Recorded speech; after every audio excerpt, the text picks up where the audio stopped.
Breed development का तीसरा अहम मरहला जानने के लिए हम इस वक्त डॉक्टर हादिया आवान के साथ मौजूद हैं, जो IVF लैब की मैनेजर हैं। उनसे पूछते हैं कि IVF क्या है और ये कैसे काम करता है और हमारे फार्मर्स को इसका क्या फ़ायदा होगा। अस्सलाम वालेकुम डॉक्टर हादिया, हमें सबसे पहले ये बताएं कि IVF है क्या।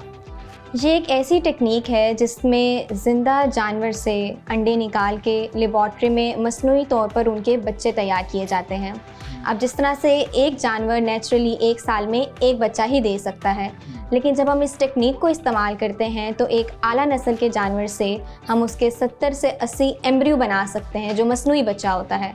वो लेबॉर्ट्री में तैयार करके कोई भी आम किसान अपनी किसी भी आम गाय में, किसी भी नस्ल की गाय में उन बच्चों को ट्रांसफ़र करवा सकता है, जिससे वही नस्ल उस फार्मर के पास आ सकती है। अच्छा, हमारे फार्मर्स को इसका क्या फ़ायदा होगा? इसका यही फ़ायदा होगा कि हर फार्मर अफोर्ड नहीं कर सकता कि वो इतना महंगा जानवर ख़रीदे। वो 15 लाख 20 लाख का जानवर इंपोर्ट कराए या मुल्क में भी जो जानवर अच्छी नस्ल के हैं उनको ख़रीद सके। अब किसी फार्मर ने अगर अपना हर्ड तैयार करना है तो वो कम पैसों में ये अच्छे ज़्यादा दूध देने वाले या ज़्यादा गोश्त देने वाले जानवरों का हर्ड कैसे तैयार करे, उसके लिए वो IVF की टेक्निक को इस्तेमाल करते हुए ये काम हो सकता है।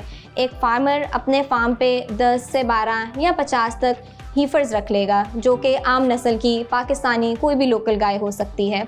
और यहाँ पे हम जो हमारे पास महंगी और आला नस्ल के जानवर हैं, ख़ास वो ज़्यादा दूध देने वाले हों या गोश्त देने वाले हों, उनके एम्ब्रियो हम उनमें ट्रांसफ़र करेंगे। अब जहाँ पे उसको 15 से 20 लाख की एक गाय ख़रीदनी थी, अब उसको 3 से 4 लाख के खर्चे में प्योर जानवर तैयार मिल जाएगा। अच्छा हादिया साहबा, ये बताएं कि जो हमारे मकामी जानवर हैं, क्या उनकी खुसूसियात भी उस जानवर में आएंगी?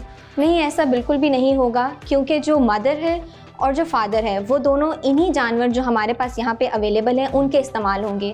जो हमारे पास यहाँ पे गाय खड़ी है उससे हम oocyte यानी अंडे लेते हैं, और यहीं पे जो बुल है उनका हम अपने ही सीमन प्रोडक्शन यूनिट में सीमन तैयार करके यहाँ पे इस्तेमाल करते हैं। जो मकामी जानवर होगा फार्मर का, वो सिर्फ एक कैरियर जानवर के तौर पर इस्तेमाल होगा, उसकी कोई भी खसूसियात आगे उस बच्चे में ट्रांसफ़र नहीं होगी। यानी इंसानों में भी जो कैरोगेटेड मदद का कॉन्सेप्ट है, ये बिल्कुल वही तरीका है। बिल्कुल, जिस तरह से इंसानों में IVF होती है और एक सरोगेट मदर का कॉन्सेप्ट होता है, बिल्कुल वही कॉन्सेप्ट यहाँ पे इस्तेमाल हो रहा है, जो एक कैरियर एनिमल होगा, रेसिपिएंट एनिमल। मैम ये बताएं कि ये एम्ब्रियोज किसानों तक कब पहुँचेंगे? इंशाल्लाह कुछ ही माह के अंदर ये एम्ब्रियोज किसानों के लिए अवेलेबल होंगे। अभी इस लेबॉर्ट्री में इन एम्ब्रियोज को बनाना हमने शुरू कर दिया है, काफ़ी हद तक एम्ब्रियोज बन भी चुके हैं। यहाँ पे ही फार्मर्स के लिए इन एम्ब्रियोज की ट्रांसफ़र की सहूलत भी मौजूद होगी कि फार्मर अपने कोई भी उसका रेसिपिएंट एनिमल है वो यहाँ ला के इस फार्म पे खड़ा करेगा, हम एम्ब्रियोज तैयार करेंगे और उनके जानवरों में वो मुंतकिल कर देंगे। जैसे ही फार्मर का एनिमल प्रेग्नेंट होगा, फार्मर अपना एनिमल वापस लेके जा सकता है। अच्छा, ये बताएं कि जिस तरह आर्टिफिशियल इंसेमिनेशन में रिपीट कर जाते हैं जानवर, यानी मुश्किल से ही 60 से 70% जो रेट है वो सक्सेस होता है, तो इस टेक्नोलॉजी में सक्सेस रेट क्या होगा और कितने % चांसेस होंगे कि ये गाय जो है वो कंसीव कर जाएगी, बच्चा देगी? पूरी दुनिया में जो एम्ब्रियो ट्रांसफ़र का सक्सेस रेशियो है वो 33% है, यानी 3 एम्ब्रियोज ट्रांसफ़र होने के बाद एक सक्सेसफुल प्रेगनेंसी आती है। एक फार्मर को 3 रेसिपिएंट तैयार करने पड़ेंगे जिसके अंदर हम एम्ब्रियो ट्रांसफ़र करेंगे और उनसे हमें एक प्रेगनेंसी मिल सकती है। 33% तीनों में से एक मिल सकती है। जी बिल्कुल। तो अच्छी मैनेजमेंट के साथ और उसका अच्छी खुराक का ख्याल रख के क्या पॉसिबल नहीं कि हम 33% से ज़्यादा पे चले जाएँ? इसका ताल्लुक मैनेजमेंट के अलावा एम्ब्रियो की क्वालिटी से भी है।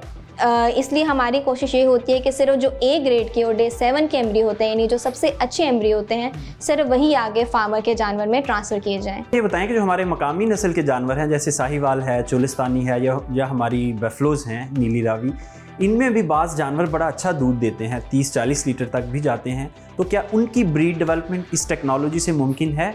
जी बिल्कुल, उनकी ब्रीड डेवलपमेंट भी इस टेक्नोलॉजी से मुमकिन है। और किसी भी फार्मर के पास अगर कोई बहुत अच्छा जानवर है, चाहे वो चोलिस्तानी है, नीली रावी है, साहिवाल है, किसी भी नस्ल का जानवर है, और वो चाहता है उसका आगे सारा हर्ड उस एक जानवर जैसा ही हो, तो उसकी IVF करके भी उसके भी 60 से 70 एम्ब्रियो बना के वो आगे अपने लोकल जानवर में ट्रांसफ़र कर सकता है। जी हादिया आवान साहब, आपका बहुत शुक्रिया। ये था ब्रीड डेवलपमेंट का तीसरा अहम तरीन सेगमेंट। आइए अब आपको चौथे सेगमेंट की तरफ लेके चलते हैं और देखते हैं कि चौथे सेगमेंट में क्या क्या मुमकिन होता है।